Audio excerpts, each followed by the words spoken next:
Hey everyone, welcome to the Royce Sports. I am your host, Royce, and on today's video, we're going to be talking about how Warner Brothers is potentially selling off a stake of their gaming division, as well as licensing out some of their IP. So, what does this mean for Xbox, and how can Xbox potentially get involved? Well, let's talk about it.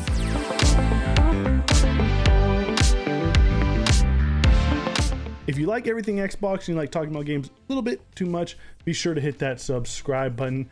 And if you haven't heard, Warner Brothers is a company that keeps on failing time after time after time. And it looks like, again, Warner Brothers is trying to figure out a way to stay afloat. And potentially, by doing this, selling off a part of their company. Now, a lot of people online are saying that Warner Brothers is actually selling their gaming division and everything, but people are kind of running around with this saying that's going to happen. That's not what's happening at all. They said that they could be potentially selling a stake in the company, and this is coming from the Financial Times. Zaslav and Weidenfels are instead looking to offload smaller assets. They are considering offers to sell Polish broadcaster TVN or a stake in Warner's video game business, which hold valuable intellectual property to Harry Potter games, said people familiar with the matter. Now, keyword here is a stake in the company. This is not the full-on scope, and so I don't really think this is something that Xbox would be very interested in. In fact, I don't think a lot of companies would be interested in just, buying a percentage of Warner Brothers Gaming, unless it's a Saudi Arabian company or maybe Tencent. They kind of do things like that. Microsoft, on the other hand, they don't really like doing this stuff. So I don't think Microsoft's very interested in a stake into the Warner Brothers Gaming. But if they were going to sell it, would Microsoft be interested in purchasing?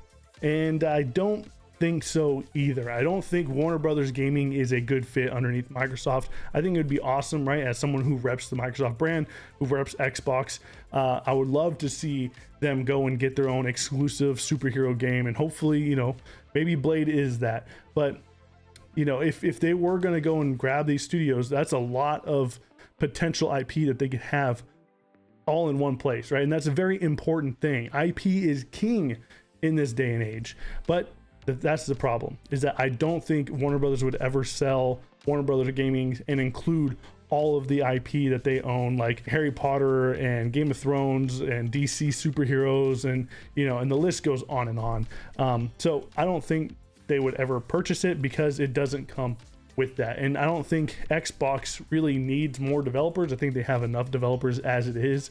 So buying Warner Brothers Studios without them having any IP associated with them, except for maybe Fear and Mortal Kombat, I really don't think it would be something that they'd be really invested in. So what about the other news regarding Warner Brothers, which is them not actually selling just a stake, but also potentially licensing out some of their IP. We have 11 studios here, and we have a lot of IP, and there's a lot of interest among others in coming to take advantage of some of that IP for gaming, which we're looking at. Because as JB said, we need to get bigger, and the IP that we own and the value that has in the gaming space is something we're looking to take advantage of. That's coming from CEO David Zaslav.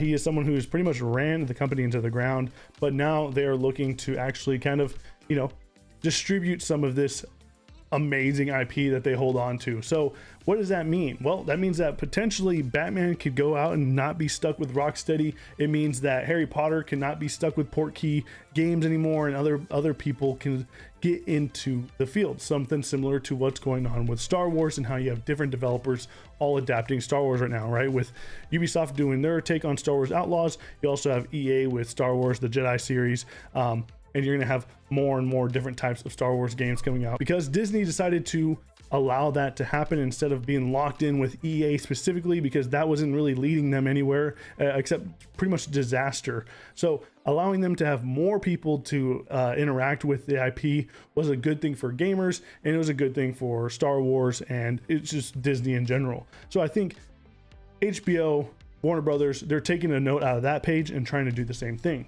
Now, I think this is actually where Xbox should probably step in because of really important IP. Something like Batman, Superman, Green Lantern, Justice League, all of these IPs are really important. So important, in fact, that this is something that you can't allow to miss your console. You've already failed in that attempt with Spider-Man.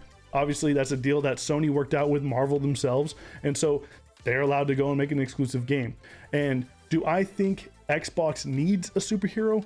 No, I don't think so. I think they have a lot of studios as it is right now. They really don't need to go in and kind of spread themselves thin for a superhero. But when your competitor is potentially someone that could also go and seek out some of these heroes and potentially lock down Batman exclusively, potentially get an exclusive Superman game or a Green Lantern game or a Flash or Aquaman or whatever it is, Game of Thrones, Harry Potter, then you're in trouble. I think this should actually be a defensive move on Xbox's part and trying to get an exclusive superhero for themselves from the DC catalog. I think Xbox has a lot of developers on their hands that are still trying to figure out what they're going to do next. And one of the developers that they actually got from ABK themselves was Raven Software. Raven Software are the people behind Singularity and X-Men Origins Wolverine for the Xbox 360. Both of these games being extraordinarily underappreciated. I think that they would be a great studio to be able to tackle something like a Batman and see what they can do with the IP. I think that'd be an awesome thing. Or maybe even developing not necessarily Batman as in Bruce Wayne, but Batman as in Terry McGinnis, Batman Beyond. I think that would be a great thing to see. I think having Batman Beyond, which is sort of this punk future cyberpunk almost style game where you can get a new audience, a brand new set of people can get involved with the IP.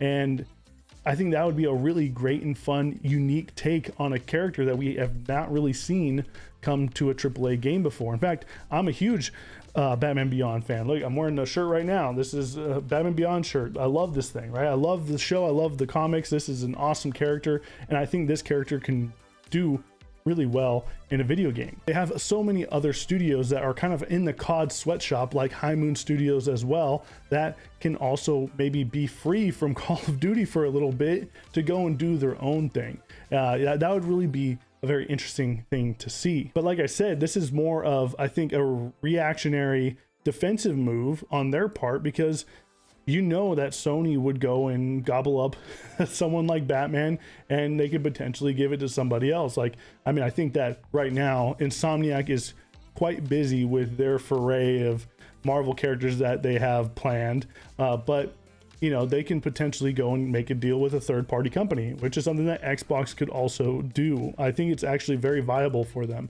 I know I said before, and I said it in this video as well, I don't think Xbox needs a superhero, but I don't think Xbox can miss out on a superhero.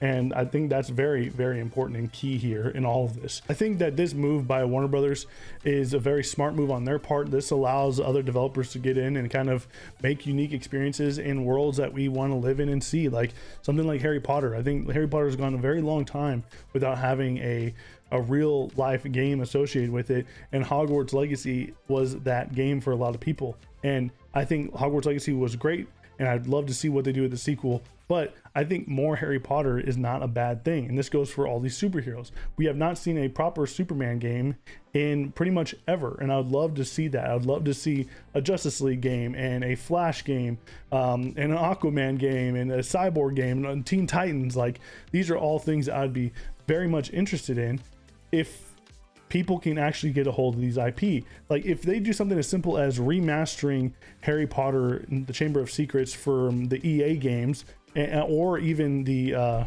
Sorcerer's Stone, if you go back and remaster these things, a lot of people would go and buy these. Get Aspyr, have them go and remaster this, and then sell it. Like, that be selling gangbusters. Like, this is, I'm the idea guy here. Why is no one listening? Someone send this video to EA, to Warner Brothers, to Microsoft, whoever, who could get this done, so that way we could get these games on modern consoles. Enough ranting and raving on here, but what do you guys think? I think Microsoft should be dipping their toes in this and trying to potentially snag up a couple of these licenses, so that way they can develop games for themselves. This could be a smart move for them. This could allow a generation of gamers to be born because they have an exclusive Batman game or a Superman game or something. And it'd be very important for their brand. I mean, Green Lantern, green, Xbox green, let's go, let's do this. Let me know what you guys think in the comment section below. I appreciate you for stopping by. I'll be seeing you on the next one. Be sure to hit that subscribe button, and remember, take it easy.